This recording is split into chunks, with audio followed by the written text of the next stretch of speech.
Hello दोस्तों, स्वागत है आपका अपने YouTube channel school study point पर। दोस्तों, हमने ज्योग्राफी में 5 क्लास करी हैं और आज हम 6ठी क्लास करेंगे। कल हमने पृथ्वी की संरचना के बारे में पढ़ा था और पृथ्वी के बारे में बताया था कि पृथ्वी को 4 भागों में बांटा गया है: स्थलमंडल, जलमंडल, वायुमंडल और जलमंडल। तो आज हम स्थलमंडल के बारे में डिस्कस करेंगे, पृथ्वी के आंतरिक संरचना में स्थलमंडल के बारे में, स्थल के बारे में जिक्र करेंगे हम। स्थलमंडल में क्या है, जैसे इसमें आ जाते हैं पर्वत, चट्टानें, वनस्पतियाँ, ये चीज़ें स्थलमंडल के अंदर आती हैं। और इसमें हम, या फिर आप भी जानते होंगे कि पृथ्वी के 29% भाग पर क्या है, स्थल ही स्थल है और 71% भाग पर जल है। 29% भाग पे स्थल और 71% भाग पे जल। पृथ्वी को 2 भागों में बांटा गया है, उत्तरी गोलार्ध और दक्षिणी गोलार्ध। भूमध्य रेखा इसको 2 भागों में बांटती है, ठीक है। तो उत्तरी गोलार्ध में 61% भाग पर पानी है। उत्तरी गोलार्ध में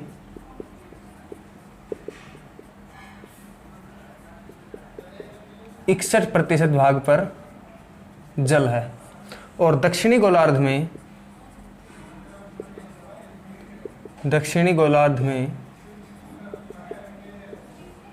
80% भाग पर जल है, ठीक है दोस्तों। 80% भाग पर जल है। और क्योंकि दक्षिणी भाग में 80% भाग पर जल क्यों है, क्योंकि यहाँ पे नदियाँ और महासागर, जो अरब सागर है, बंगाल की खाड़ी है और बहुत सारी नदियाँ हैं, वो दक्षिणी भाग में स्थित है। ऊपर वाले भाग में ज़्यादातर स्थल है, उत्तरी गोलार्ध में ज़्यादातर स्थल है। तो हम बात करें स्थल के बारे में, तो स्थलमंडल पर या स्थल पर, पृथ्वी के स्थल पर सबसे ऊंची चोटी है, एक सबसे ऊंची पर्वत चोटी है, सबसे ऊंचा स्थल शिखर है, वो है माउंट एवरेस्ट। माउंट एवरेस्ट, जिसकी ऊंचाई 8,848 मीटर है, या इसको बोल सकते हो 8,850 मीटर। इन दो में से कुछ भी ऑप्शन में आ सकता है। क्वेश्चन के साथ ये इन दो में से एक ऑप्शन आ सकता है। तो आप 8,848 मीटर या 8,850 मीटर कौन सा भी कर सकते हो, आएगा इनमें से एक ही ऑप्शन। अब आगे बात करें सबसे नीचे गहराई की, तो सबसे गहराई सबसे ज़्यादा 11,022 मीटर, 11,022 मीटर किसकी है, मेरियाना गर्त की, जो पृथ्वी का सबसे नीचा पॉइंट है, ठीक है, मेरियाना गर्त। अब हम बात करें इसमें करेंगे हम आज बात चट्टानों के बारे में। चट्टानें कितने प्रकार की होती हैं? चट्टानें 3 प्रकार की होती हैं: आग्नेय चट्टान, अवसादी चट्टान और कैंतरित या रूपांतरित चट्टान। तो हम आगे बात करते हैं इसमें आग्नेय चट्टान के बारे में।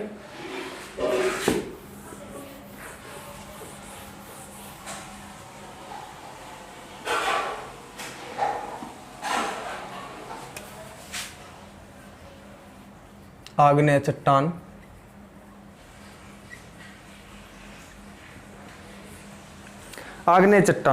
कैसे बनती है? आपने नाम सुना होगा ज्वालामुखी।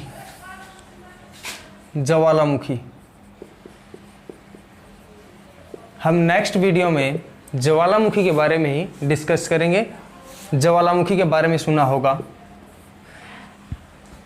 ज्वालामुखी में जब ज्वालामुखी फटती है तो इसमें से, जैसे ये हो गया कोई एरिया और ये हो गया इसका कूप, और यहाँ से जो लावा निकलता है यहाँ से, और ये नीचे जाकर जम जाता है। बाहर यहाँ से निकलने के बाद ये बाहर आकर जम जाता है, लावा या बोल सकते हो आप मैग्मा। ये लावा जो जमा है, जो इकट्ठा हुआ है, उसी को बोलते हैं आग्नेय चट्टान। ज्वालामुखी से जो लावा निकलता है उससे ही आग्नेय चट्टानों का निर्माण होता है। जैसे इसमें आ जाते हैं हमारी एग्जाम्पल ग्रेनाइट चट्टान, बेसाल्ट, डायराइट, ग्रेबो और पैग्माटाइट। ये जो चट्टानें होती हैं ये आग्नेय चट्टानों का उदाहरण होती हैं। और जो ये पैग्माटाइट चट्टान है ये एक जगह पड़ती है कोडरमा, और ये पड़ती है झारखंड में।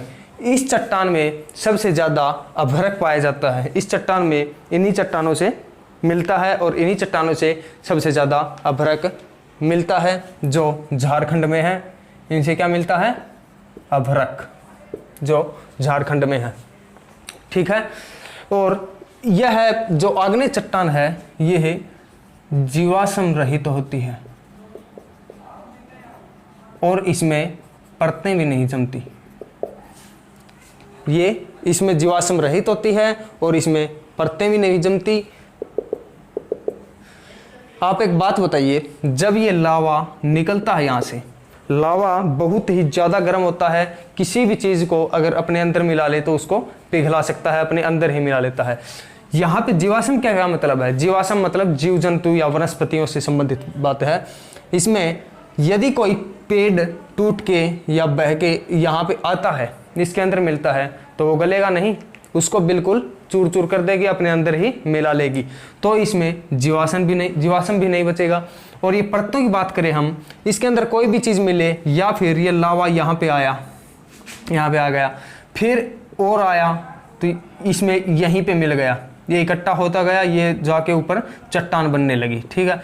तो इसमें परतें भी नहीं बनती, क्योंकि यह अपने अंदर ही इनको मिला लेता है। ठीक है दोस्तों।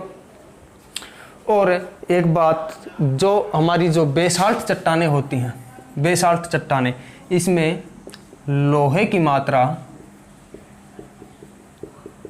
सबसे अधिक होती है। लोहे की मात्रा सबसे अधिक होती है। और इसके कुछ उदाहरण करेंगे हम इनके भी। एक आता है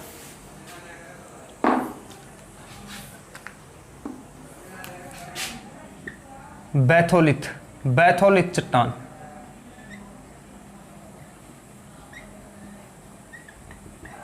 बैथोलिथ चट्टान, ये जब लावा मिलता है, बाहर आता है, जो चट्टानें बनती हैं, कई चट्टानें बनती हैं जिनके किनारे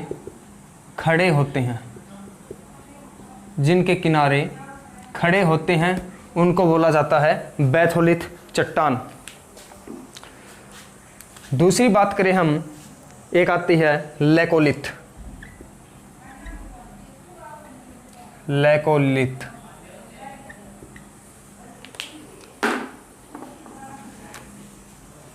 इसी तरह इसमें बनते हैं जो गुंबदाकार चट्टानें होती हैं, जो गुंबद के आकार की होती हैं। जैसे गुंबद तो आपने देखा होगा, ऊपर से ये ऐसे करके, मतलब जो गुंबद आकार की होती है, गुंबदाकार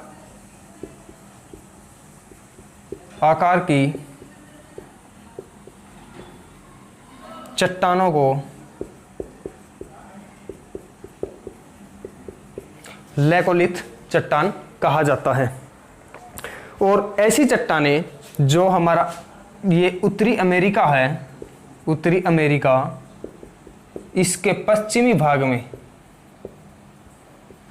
भाग में ऐसी चट्टानों के बहुत सारे उदाहरण हैं। आगे बात करें हम तीसरे नंबर की चट्टान की, एक आती है फैकोलिथ। फैकोलिथ। जो चट्टानें लहरदार आकृति की होती हैं, ऐसे करके लहरदार आकृति की होती हैं एक समान, उनको बोला जाता है लहरदार आकार की चट्टानें। लहरदार आकार के चट्टानों को बोला जाता है फैकोलिथ चट्टानें। और एक होती है हमारी सील। सील तो आपने सुना ही होगा। सील जो होती हैं, ये होती हैं जैसे जो हमारी पृथ्वी होती है उसके पृष्ठ के समान, उसी तरह जो समानांतर होती हैं, समानांतर रूप में फैली होती हैं। हमारी भूपृष्ठ जैसे फैली हुई है, वैसे ही समानांतर फैली होती हैं, भूपृष्ठ के समानांतर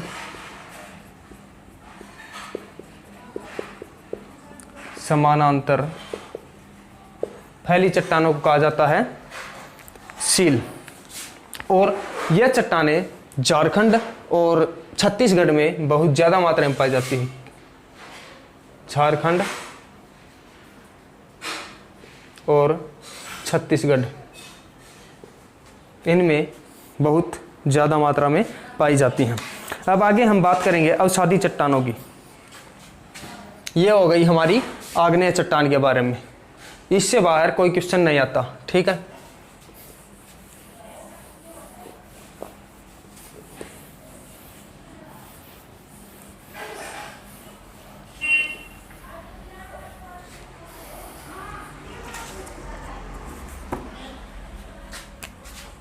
अवसादी चट्टान,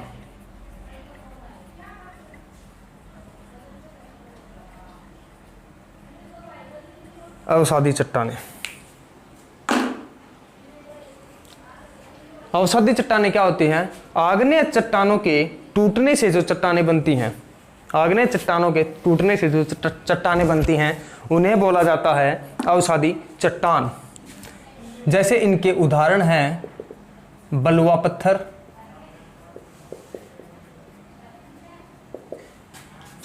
चूना पत्थर, बलुआ पत्थर, चूना पत्थर, और बोला इसमें आते हैं जैसे स्लेट लगा लो, स्लेट ज़्यादातर आते हैं बलुआ पत्थर और चूना पत्थर। जब आग्नेय चट्टानें होती हैं, जो आग्नेय चट्टानें जो होती हैं, उनसे जो छोटे छोटे कण बहकर, क्योंकि पहाड़ों में नदियां भी बहती हैं और पानी के साथ छोटे छोटे कण बहकर यहाँ पे आते हैं और अपनी परत बनाते हैं। और एक होता है जैसे रेगिस्तान से उड़कर कोई धूल मिट्टी आती है और वो अपनी ऊपर परत बनाती है। काफ़ी समय लग जाता है अवसादी चट्टानें बनने में या फिर आग्नेय चट्टानें बनने में। और आगे हम बात करेंगे कायांतरित और रूपांतरित चट्टानों के बारे में, उनको बनने में काफ़ी टाइम लग जाता है। और इसमें होते हैं जीवाश्म, और इसमें परतें भी होती हैं, क्योंकि बालू अगर आएगी उड़ कर तो एक परत बनाएगी, फिर काफ़ी टाइम बाद फिर दूसरी परत भी बनेगी, फिर तीसरी परत भी बनेगी। और इसके बीच में जीवाश्म कैसे होते हैं, या फिर जैसे कोई वनस्पति, कोई पेड़ टूटकर तूफान में यहाँ पे मिट्टी में रह गया हो और ऊपर यहाँ पे बालू की परत बन गई या चूना पत्थर की परत बन गई हो, तो उसके अंदर क्या बन जाएगा? कोयला, वो गल गल के कोयला बन जाएगा और वो जीवाश्म के रूप में होगा। या फिर कोई जीव जंतु है वो इसके अंदर दफन हो जाएगा और वो भी आगे जीवाश्म के रूप में हो जाएगा। और परतों के बारे में हमने बता दिया आपको। चूना पत्थर और बालू मिट्टी उड़कर आती है और चूना पत्थर के कण आग्नेय चट्टानों से बहकर नदी में आते हैं, उनसे बन जाती है परतें, ठीक है। और इन चट्टानों में लौह अयस्क, फास्फेट, कोयला, सीमेंट काफ़ी मात्रा में मिलता है। इन चट्टानों में लौह अयस्क, सीमेंट, क्योंकि ये कण आते हैं तो उनसे तो मिलेगा ही। सीमेंट, कोयला आदि काफ़ी मात्रा में मिलता है। और खनिज तेल अवसादी चट्टानों से ही प्राप्त किया जाता है। जो खनिज तेल प्राप्त किया जाता है वो अवसादी चट्टानों से प्राप्त किया जाता है। और दामोदर, महानदी जैसी नदियों के जो बेसिन होते हैं वो इनको बेसिनों में कोयला पाया जाता है। ठीक है, लोएस्ट सीमेंट, कोयला इसमें पाया जाता है। और खनिज तेल भी अवसादी चट्टानों में मिलता है, अवसादी चट्टानों में मिलता है। ठीक है दोस्तों, अब इसमें आगे हम बात करें तो एक आपने आगरा का किला देखा होगा या दिल्ली का लाल किला देखा होगा, वो बलुआ पत्थर से ही बने हैं। बलुआ पत्थर से ही बने हैं। कौन सा? आगरा का किला और दिल्ली का लाल किला। दिल्ली का लाल किला ये बलुआ पत्थर से ही बने हैं। अब आगे हम बात करें कायांतरित चट्टानों के बारे में। नंबर 3 पे आती है कायांतरित चट्टानें। कायांतरित चट्टानें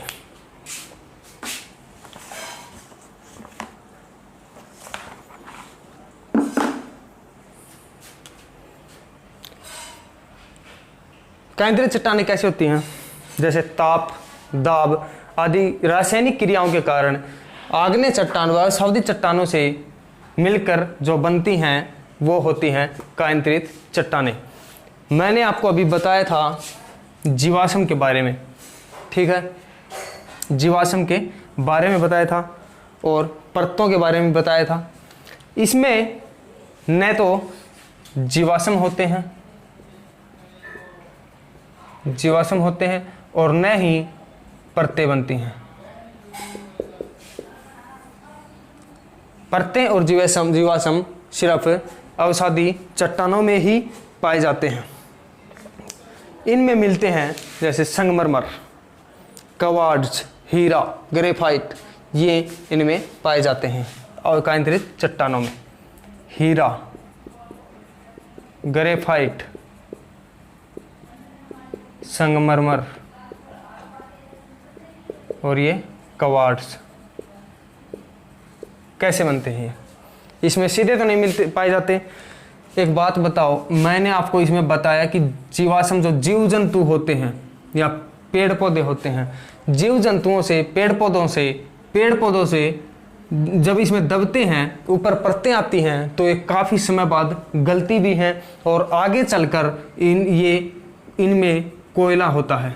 कोयला पाया जाता है इसमें। और कोयला आगे चलकर दबता हुआ हीरा या ग्रेफाइट का भी निर्माण करता है। कोयला ही हीरा या ग्रेफाइट का निर्माण करता है। समय के साथ जो हमारा चूना पत्थर होता है वो संगमरमर में बदल जाता है और जो हमारा बालू का पत्थर होता है, बलुआ पत्थर होता है, वो बदल जाता है क्वार्ट्ज में। बलुआ पत्थर समय के साथ साथ काफ़ी लंबा समय लगता है इसमें, समय के साथ साथ क्वार्ट्ज में बदल जाता है। और जो हमारी वनस्पतियाँ होती हैं, जैसे वनस्पतियाँ होती हैं, वे समय के साथ हीरा और ग्रेफाइट में बदल जाती हैं। ठीक है दोस्तों, तो ये थे सथलमंडल की चट्टानों के बारे में। कल हम ज्वालामुखी के बारे में पढ़ेंगे, तो इनसे बाहर क्वेश्चन मुश्किल से देखने को मिलेगा। मैंने ज़्यादातर क्वेश्चन आपको थ्योरी के माध्यम से करवा दिए हैं और अब हम ये सिलेबस ज्योग्राफी का पूरा होने के बाद हम लेकर आएंगे क्वेश्चन इनके हर टॉपिक्स में से 30 से 40 क्वेश्चन उठा कर लेके आएंगे। कोई भी क्वेश्चन हमारे करवाए हुए क्वेश्चनों में से बाहर नहीं आएगा। तो आशा करता हूँ आपको ये वीडियो पसंद आएगी। तो वीडियो पसंद आए तो वीडियो को लाइक, शेयर और सब्सक्राइब जरूर करना, शेयर करना अपने दोस्तों को। धन्यवाद।